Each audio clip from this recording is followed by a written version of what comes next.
It's clear that we need workforce development and have coordination between the industries. I have experience in Utica. I also oversaw opening a business in Salina, New York, which I believe is in the Rome, well, I guess Syracuse area. Mm-hmm. And even though I represent the city, I do care about what happens economically across the state, right? Yeah. So you have my full support on trying to do high speed rail, make sense, industrial rail, and also focusing on our power infrastructure is key for our manufacturing industry. With that said, I want to make sure I want things to be made in New York, but I think I've seen a lot of concerns about the tariffs that are really squeezing some of our manufacturing industry. The reality is there are some parts and pieces of our supply chain we simply just can't make Mm-hmm. here in New York, right? We still have to import from other areas.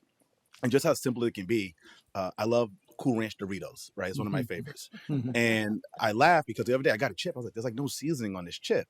And I just saw that McCormick's was one of our, not in New York, but they're in Pennsylvania, one of the top seasoning companies in all of the country, is facing a $140 million tariff issue because certain spices have to just be imported from other countries. Right.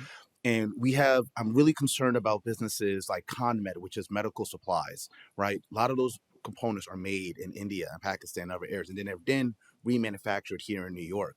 I'm worried about Collins Aerospace, Indian Corporation. I'm worried about American Alloy Steel, Coal Point Corporation. These are great companies that are hiring New Yorkers but are being squeezed. So what can we do to help them? I agree. We need a little bit less regulation. We need to look at how we can help our businesses.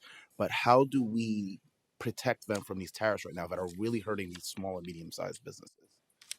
Yeah, I mean, I think it's a challenging time because of the uncertainty as well with those companies not knowing, what will the tariff be and Tomorrow. how long will it exist. So I think, as communities, we need to support these industries that they have complicated and extended supply chains.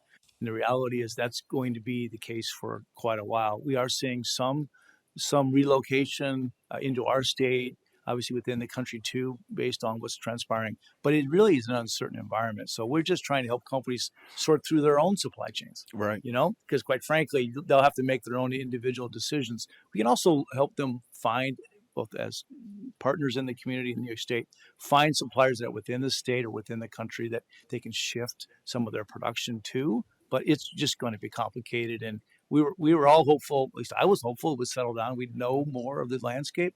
I'm not sure we do.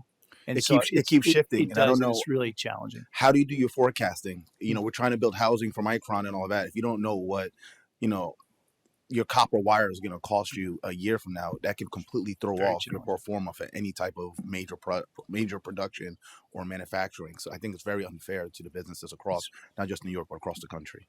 Very challenging.